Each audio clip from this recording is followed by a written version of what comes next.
Hello, my friends. Well, it's a beautiful day, but it's so cold that I've had to put a pullover on. But at least it's not raining at the moment. Somebody's cutting the lawn over at the Baptist church, so they're making hay while the sun shines. And I thought I would share a few thoughts with you about our Sunday readings, if you can hear me above that. There's a very wonderful passage from the Wisdom of Solomon this week, because I think the readings are sort of leading us on a journey, particularly in the gospel reading, about human suffering and the way that God is engaged within that. We see that in the face of Jesus Christ, the way that he responds to that woman who has suffered for so many years, both physically and mentally, from hemorrhaging, and then of course from the little girl who he raises in a wonderful way, and she is restored to her desperate parents. That's God responding to human need. And this passage from the Wisdom of Solomon is very short. Let me just read you a bit of it.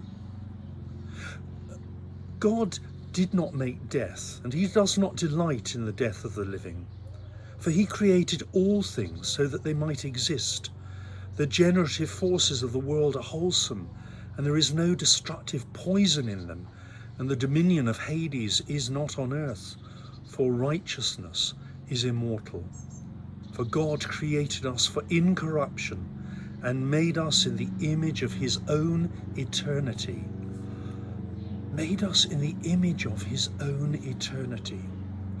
And in a sense, I suppose we might say that perhaps the one flaw in all creation is the freedom to come to an end, if you like, the fact that God created everything for perfection, and in that wonderful imagery for incorruption and the image of his own eternity.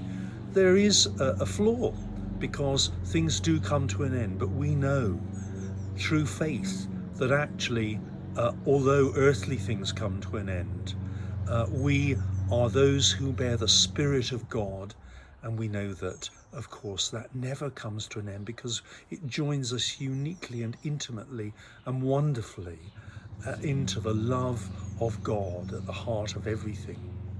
So this Sunday we're going to be thinking about that, and I do hope that you can join us for worship. We've the 8 o'clock as normal in church, and then the 9:45 in church, and online on Zoom.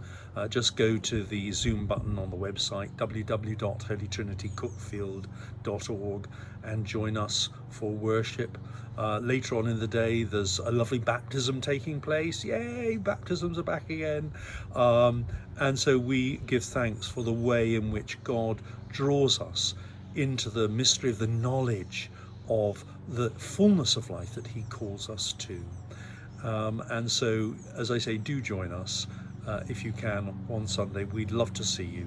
But in the meantime, God bless and have a great weekend. Bye.